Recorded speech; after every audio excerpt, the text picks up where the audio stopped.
ᱤᱧ ᱥᱮᱫ ᱠᱷᱚᱱ ᱨᱤᱯᱳᱨᱴ ᱫᱚ ᱛᱟᱵᱚ ᱛᱮᱦᱮᱧ ᱡᱟᱦᱟᱸ ᱦᱚᱞᱟ ᱨᱤᱯᱳर्ट ᱤᱧ ᱞᱟᱹᱭ ᱧᱚᱜᱮᱫ ᱛᱟᱦᱮᱸ ᱡᱮ ᱟᱵᱚ ᱥᱮᱸᱜᱮᱞ ᱨᱤᱱ ᱵᱟᱹᱭᱨᱤ ᱥᱟᱞᱟᱜ ᱦᱚᱞᱟ ᱡᱟᱦᱟᱸᱱᱟᱜ ᱯᱷᱳᱱ ᱯᱷᱟᱱᱛᱮ ᱨᱚᱯᱚᱲ ᱦᱩᱭᱱᱟ ᱛᱮᱦᱮᱧ ᱩᱱᱠᱩ ᱟᱠᱚᱣᱟᱜ ᱤᱪᱪᱷᱟ ᱛᱟᱦᱮᱸ ᱠᱟᱱᱟ ᱜᱟᱯᱟᱞᱢᱟᱨᱟᱣ ᱫᱩᱲᱩᱵ ᱠᱟᱛᱮ ᱜᱟᱯᱟᱞᱢᱟᱨᱟw ᱦᱩᱭᱱᱟ ᱟᱫᱚ ᱟᱠᱚ ᱥᱮᱫ ᱠᱷᱚᱱ ᱠᱚ ᱦᱮᱡᱟ 4 ᱦᱚᱲ ᱟᱫᱚ ᱢᱤᱫᱴᱟᱝ ᱦᱩᱰᱤᱧ ᱪᱷᱚᱠᱚ ᱥᱩᱨ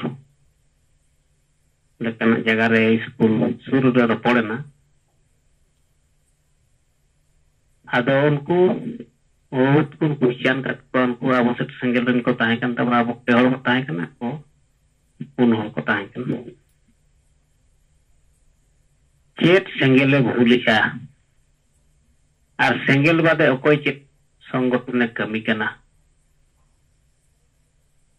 ado ona question tala redo usto sahik ojit hatam tang kola uni men kiya je social media करे अब कमी करे बकन अब ये मीटिंग ना रिकॉर्डिंग को अंजाम करते बड़ाई का है ये आदिवासी सिंगल अभियान और अब सरकार मरमु द्वारा तक नवा को तो हुआ और जहाँ तीना संगठन नवा कमी रे को विरोधी या उनको तो चिन्ह के बाको कमी करना आको दुकान चलाओ लगी नवा कमी रे हिस्सा से को अगुई उनका कते नवाबन मेतार को ये जतवा परिवार रे जतो हड़ा परिवार रे बन में बखन निजरा परिवार रे बन में निजरा काका मारंग बा परिवार रे बन में जहां बंग जहां अबरन गिदर पिदर को ओलो कने चेल लगी को ओलो कना ये भविष्य रे मिटाई चक्री नाम लगी में दो ता रोजगार लगी आदो अबरन संगे हड़ दो रोजगार मिटांग अवार्ड माने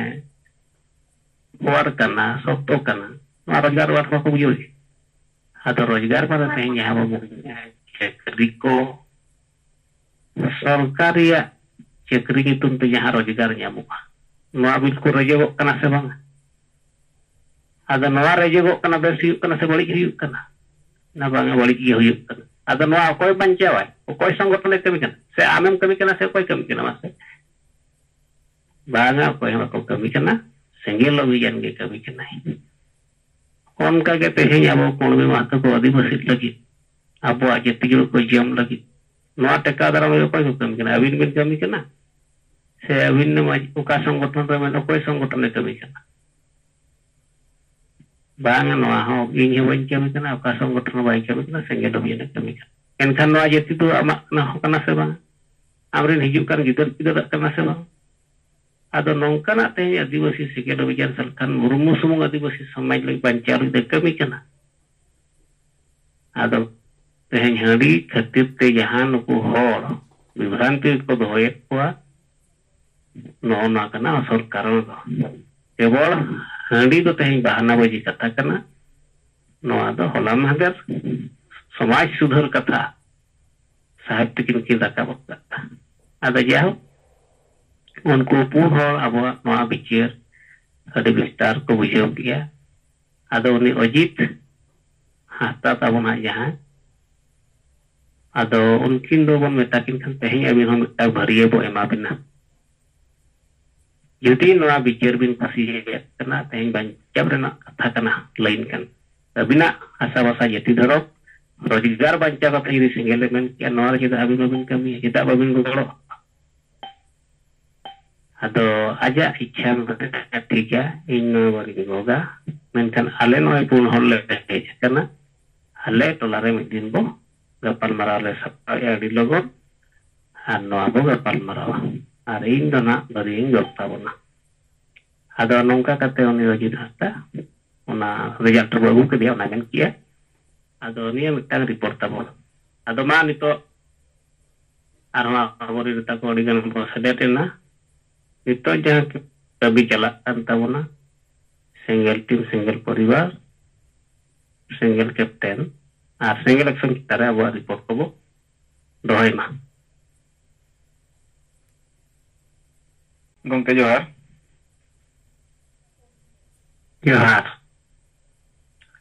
tehnya single jumlah seledakan sampai persijit ke dia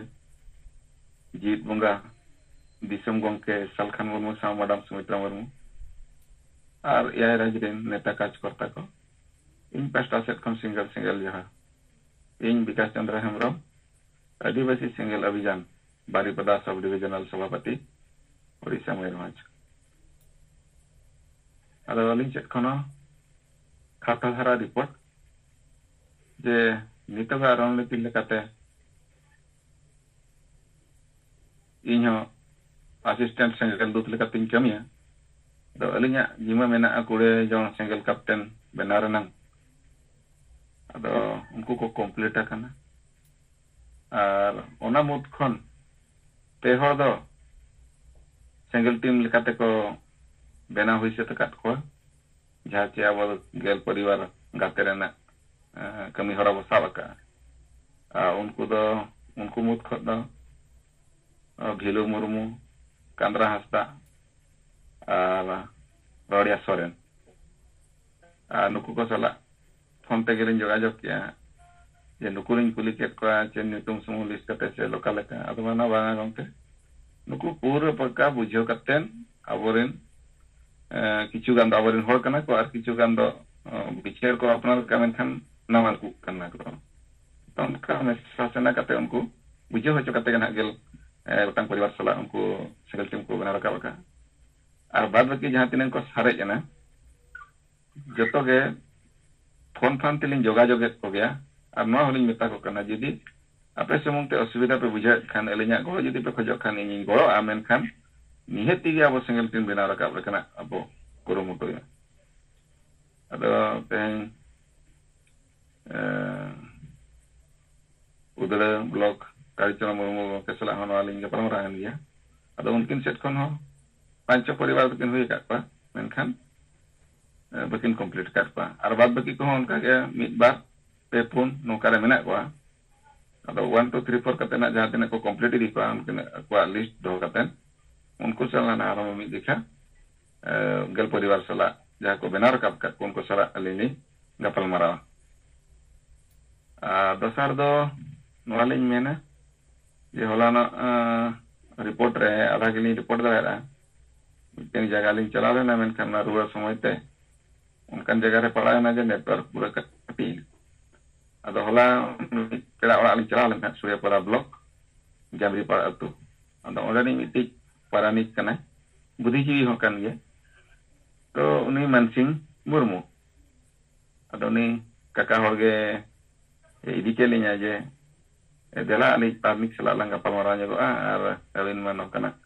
सराबे बिन कमी कना मेनखान आले नवा एरिया रे उना प्रभाव बनुआ अदो उना दिकते उनी सला पलमरा लिंग होय चलायना उनी थालेन गया साथे बारे आयो बुडी लेकान किन ताहिया अदो पूरा पुष्ट सही अबरा विचार ऑलरेडी कुड़मी माता मामला सना धर्म कोड मामला संताली राजभाषा मामला और समाज रिन होड़ा जे अब ठेन चक्री नौकरी बनुआ नवा को चेतान रे पुष्ट सही लिंग गलमरा किया प्राय 1.5 घंटा गान समय और उनको पूरा विस्तार को दिल उटू को थीरे ना जहाँ फल उडी गंभीर ते आंतरिक से देखिया कथा अदो को सेट खन दो कोई रिप्लाई तो बाय नाम लेना मेनखान नवा को दोड़ी सेरी कथा ना कमी जरूर गया नुका कते अदो उनको को मेन किया नवा को से माले उन मीटिंग बटन को बांग किना नवा चतारे उन जानकारी हम बनो लिया मेनखान सालकान मुर्मू कमी से सेंगल वजना कमी नवा दले आंजम का अदो लिंग मेका को नोना सूर्य पता ब्लॉक रे काड़ी चो कुना मुर्मू तिकिन मेना किना नुकिन सला लिंक दोय पे जदी पे आपे सेट खत पे सपड़ा जदी अतु करे कपल मरा लेना इनखान अली कांटेक्ट नंबर लिंक बगिया कना नोते कांटेक्ट इन पे अदो उनकिन सेट खन हो रिवेस विचार किनेम किया बंगा ले नोआ अडी कम दिन भीतर ले होया बिल्ले हो बिना और खान नोआ लोकल नि जाले जहां को ले ब्लॉक में कुना मुर्मू मेनाया उनकिन साथे अभी नोडे इकतेन आले को बिचार बिन सामना गाले तो निके धरा के उनकिन सला गपल मरा दो खत्म मचा रिपोर्ट अलिन चेत खन दो निके धरा के तेहኛ सनाम को दोहाते मुचारे जहां Johar. Ye nuku jaha cemet asla tim bomen bahkan jaha tim ko salah ge palmara huina. Ada abo to ona tala to sahab kin belai bujau kawat mona. Marang buru jahir ayo ho aborin nidrik bako jumit daliat puna. Ar bako jumido renak kata ha bako layat puna. Ar hasa basa jati dharam bancau kata ha bako layat puna. Ado noa sarigi adi marang kata botol resat kin lay kawat puna. Ado etak kodo cek leka bonga buru nyutum te jumit kate akwa sanam lekana odhikar juru ko bancau ya. Abo tipasi sumai to onka do bang ona renak ulta. Ado ona sidere abo tehen menak bona. Ar jaha tila noa songgothon ko uni lay ki ay oka songgothon rama asa basa jati dharam rojgar bancar na ejenda do bachiuna. Ar abo jaha cirkut re ola kana maji bodol ko atu ko bancau re ona cirkut mucet point re tabo jaha ola kana oka songgothon oka mane rajnotik kon men bahkan samajik songgothon rao okoy neta theno judi abo no adivasi agenda bachiuna ona do abo bari lekate bo uruma. Ado ma uni salak bin gapan marau kia menkan abo nito di jaruri kia noa single team single captain benaw kate. Ado ma aborin gongke ko alo bo thiru ma abo report bo anjam pe tabona.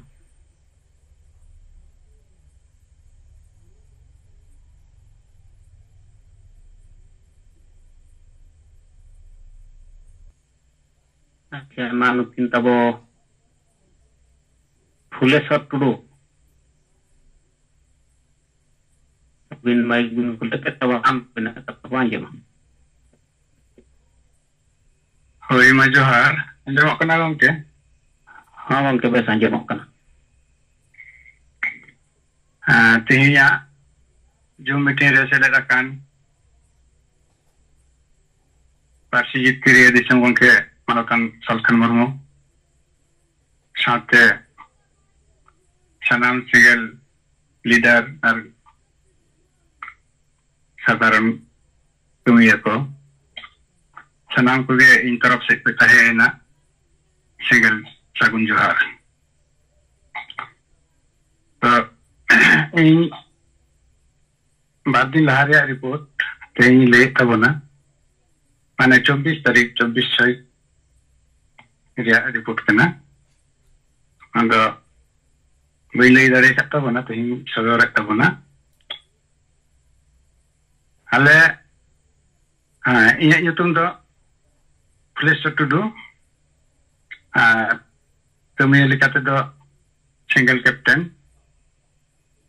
Patrasar block single video ho Bankura jila Purulia Jun West Bengal ko India tabuna. To report do noa kana je ale 24 tarik re jaha abo kami hora lekate itu jaha bon chalu kat do ona kami ale le sapraw leda e Patrasar block dia Usudip Onchol Kollachi atu ar Jambagan atu re. Ando Kollachi atu re lesenina onde do puribar likate ko tahe kena 18 puribar mane ona do mittola likage ar Jambagan ho ona pasere kan ge unku do supur gya ko ando Kollachi atu re jokhon ale sanghar le ehop kida puilo re maji baba bakul dile seterente maji baba wa nyutung do Wajdanath Tudu ando daram ke liai durup em tak liai mit putier le durup ente galmara abo le peisodara dia je poilo re ale uprum bon ema dia je ale do nungka समाज बांचा लगी ते आदिवासी सेंगल अभियान खोजले सेटेर आकान तबोना आदो समाज मा सनाम को आकान गे आदो आले मा सनाम को गड़ो खोय काते समाज बांचा लगी ले कुरुमुटुइआ आदो आपे को उयहर भावना चेक लेका समाज दो चेक लेका अवस्था रे ओकालका हालत रे हेना तबोना बादाय पे से बांग नोका ले कुली कुपली कना आदो तेलारे दो लई दाय उन दो बाले बुझका तो आले दो बाबा तो ले पसना लेखा तो नपाय को आदो उरे अबवा जहां एजेंडा कना भाषा भाषा जाति धर्म रोजगार एमान बांचा रे जहां कमी कान तबोना नवा को ले दिया देखान दो मिस्त्री तो ले लिया दिया बिखा करते अंदर बुझे के दिया अरे ना होई ना मा ना पाई कमी कान गे अदो ले मिताई कना ताले ना पाई कमी कान थाम दो मा आम दो नो अतुरेन माजी कना माजी माने आम दो अतु चलावी कनाम तो देखान मा आम दो अतुरेन सनाम हो गलमराव को में और नवा अब समाज ओकाल करे बन बांचाव तो होय दाड़ेया नवा लगी ते आले आपे ले लई बुझो आपे सनाम को और मिद दिन मागल मरा दुरुप को ओना लगी ते आले ले हिजुगा अदो मेंदाय है अदो तेहिं तो ना दो संभव बांग कना तबे होयुआ त बाद दिन गान समय मी पे बाद दिन परे इहा इन खबर आपेया बन गलमारा अदो एंडे खान दो फोन नंबर को ले पे चपा लेना अदो आले हो फोन नंबर दो अब पर्ची रे हेना आकादा अदो ले ले दे ono को फोन नंबर आले सामते जोगाजोग लगी तो अबे कांटेक्ट दारे आपे और ako फोन नंबर खले हटाव पे दिया अदो नोंका कते ना अतुरे जतो बाकुल रे बोलोइनते सनाम कोठे गे नोका गलमाराव कते भाली गे अदो उनते खंदो अबवा रिपोर्ट दो मेना अबो सपोर्ट लगी सबो गड़ो लगी कथा दो रकाब हेन गया नोंका कते सनाम को संगल मरा पुरो कते ओंदे खन आर मिट टोला जहां दो जाम बागान को मताकना ओंदे ले सेनेना दो ओंदे हम कागे पुरो दो माजी बाबा बाकुल गेले बोलोइना दो माजी बाबा दो बाय ताहे कना माजी बाबा nyutung do tahe kan te ada soro hasda do ni do ka sikcho band baja sik ka senena ai horle senena to ado maji ayu sange kalmara bada ke dale jema maji baba to bale nyam le to pe to amgile le to am kana ale do nongka so abo samaj गुजुक कना आदो कना रेजो कना नवा को कमी लगी माने नवा को चेक काते उन बांचा दो है नवा को गलमराव लगी दे हे कना तो आमगे मा लेलियम कना नो पच्ची रे सनामा गे ओलिना कदा तो मा आम नुइले आई तबन में ओरे माजी बाबा हे लेखन के और फोन नंबर खोले दुगा दिया न पच्ची रे हिना कदा जे मा ले सा कुंटा को माय आंदो उनी हो मन केदा ठीक है तो उन्हीं तो बनुया ताले ले यही हाँ नौका कते दले मताई कना ताले अतुरे आपे किने परिवार हिना पे दे ले kita ले दो पंद्रह परिवार हिना दिया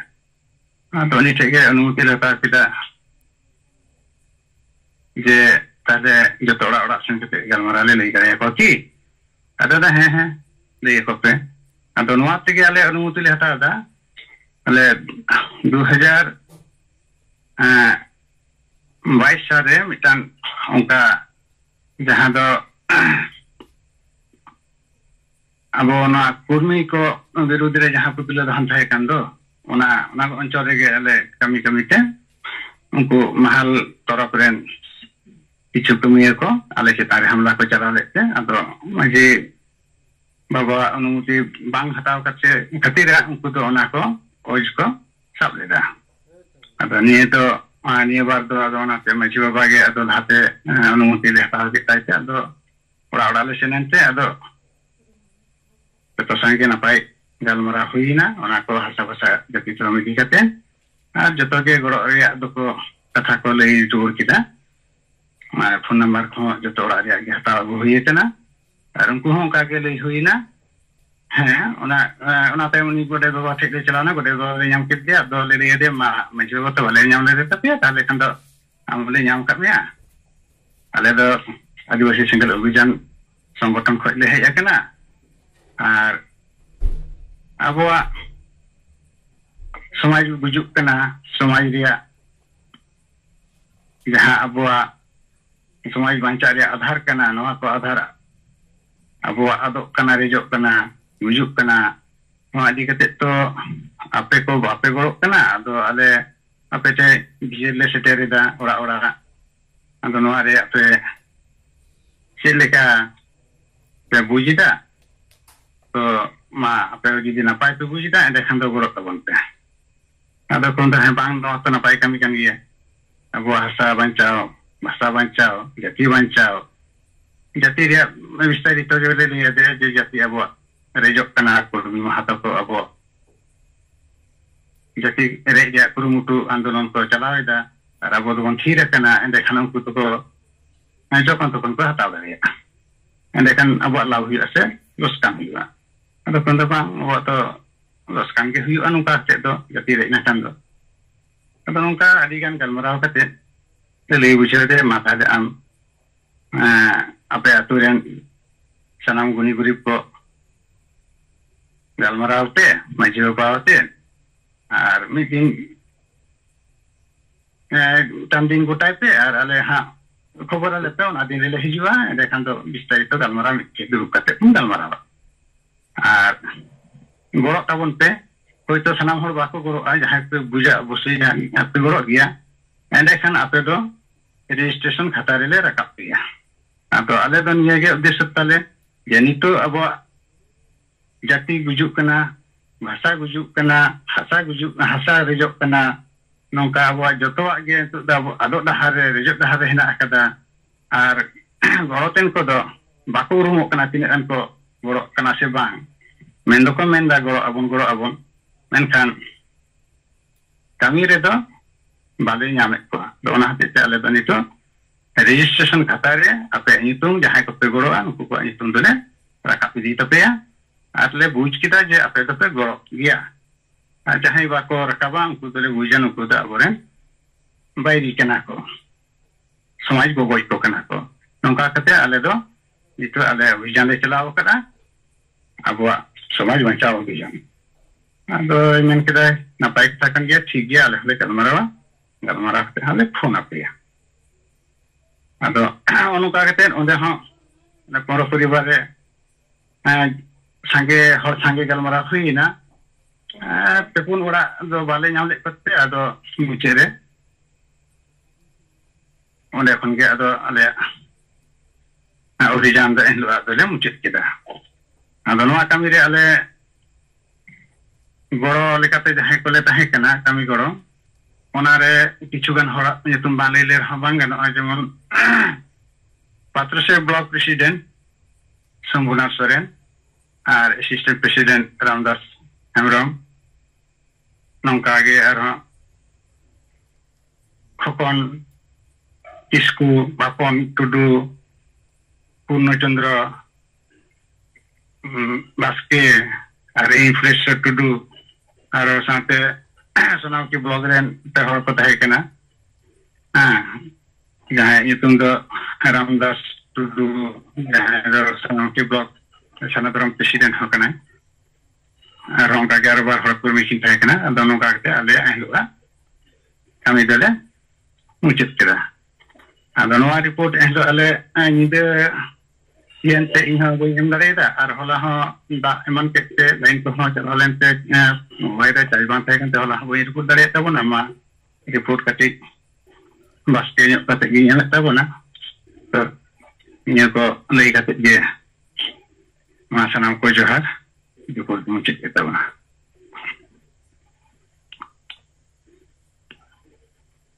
cha le shot to do inya anjumok kana sir anjumok Yeshan mo jepekal marau kana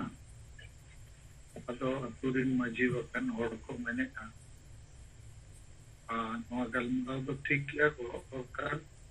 अदो आर मिद दिन बो गलमारावा अदो ओना आर मिद दिन दो उनको दो बको डिसाइड दाड़िया आपे के तारीख एमाको पे जे 12 दिन परे 2 दिन परे इनकान को मेना ठीक गया इनकान मिटन तारीख पे लई उठवा ako kuli katege 12 दिन परे को main kan naon tarik lei ako pe 2 दिन kan ona ho lei ako pe इनकान मिटन ona निश्चित nyapam rea tarik pakai bahkan unku set kendo okoy na tarik do fix okoy no bay fix ta ar no do pai hui daria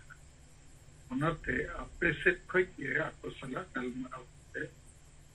tarik khonde paka kate lei to ako pe ठीक गया no tarik pe to pe ale lei ju ape koma lepoi pe और 3 बजे और ओका जगह को जाओ ओसर तो इन बड़ाई सनिंग बाकुड़ा जिला रे सरी धर्म वाला और ओरिन विरोधी को संगे को ताया अगर नीत तो चेक लेकर रिपोर्टिंग को ना चेतान पे थोड़ा ले सर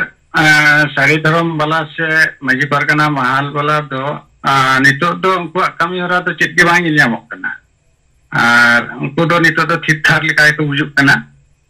नॉय अले हाँ अतु जेहेतु डोर सेन करते हर ले बुजुर्ग को नॉरे हाँ विरोध लिखा तो बांग बुजुर्ग करना उना धरे माने उना महल सपोर्टर के को ताहे करना लहा तो आगे हो हाँ नितो गलमरा रे बुजुर्ग करना उनको है तो महल ला टीचर से उनको एजेंडा को चेक बानुते तो बाको कुसिया करते नितो तो अवश्य से सिंगल अभियान से गौरव लिखा को बिजुक करना ये कैसे जहाँ बिन लेके दा जे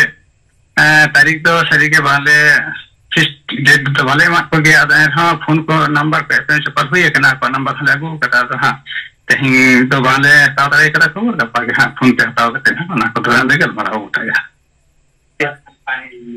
ठीक है लास्ट वाला जॉर्ज जोर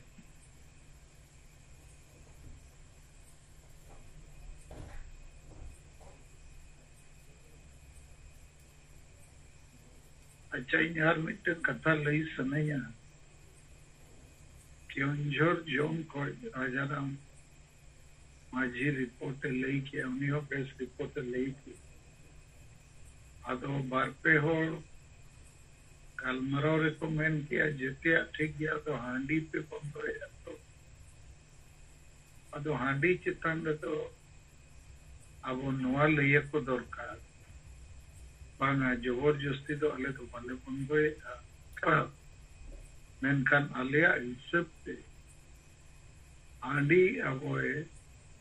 बर्बाद हुआ उनारे जहां मिटन हो लाभ बनी पा और उनाते हांडी बनाओ हांडी न्यू हांडी बोंगा को बागी लिखान वो अब हड़मो को परिवार को अतु को नया तपाल इसे को चावा उनाते ले मैंने आज जहाँ को पे खुशी यार हांडी बदल बेरल दाते वो बोंगा बुरुया अपला भंडार में अगर आपे दो हांडी ये पे खुशी करना इनखान ठीक गया न्यूई पे उना पे चेक का कमीशन आए क्या कमी पे माना तो बनो लेकिन हांडी न्यूई और बाम न्यूई हमार धर्म बंचा तो तुम बंचा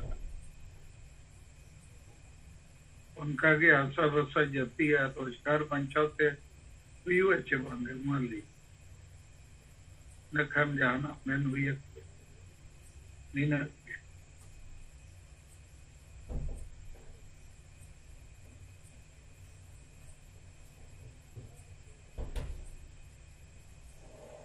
नॉय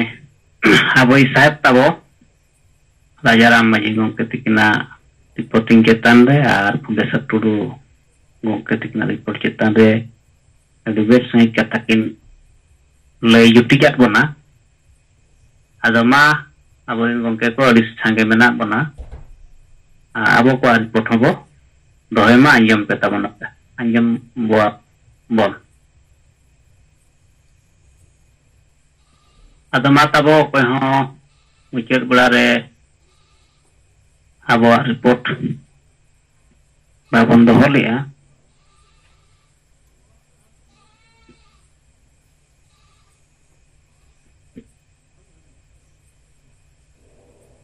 ado tehenya abo लगातार साहेब तिकिन अब किंदे कवात मना आदिवासी समाज बचाव लगी तो नितो हासा बसा जाति धर्म रोजगार को बचाव हुआ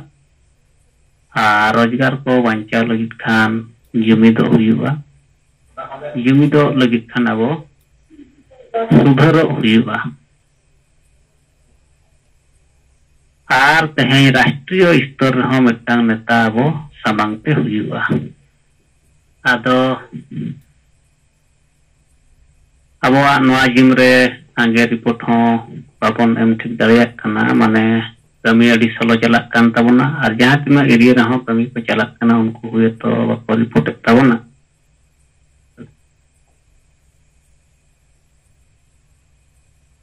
आदो रोंडे मिटा जा पुलिस टुडू गंके तिकिन रिपोर्ट किन लई केत ताबोना जे अतु अतु चलाव कते जहां मिटांग रजिस्टर हको रकाबो कना ये जहां आशा बसा जाति धर्म लगित को गड़ोगा आले नवा रजिस्टर ले रकाबेत को आर उनको ठन आले पतियो ले दोया आर अकोय ना मोडे रजिस्टर रे बको रकाबिया नुकु दो आले बैरी लेकातेले येल उरुम कोआ आदो नवा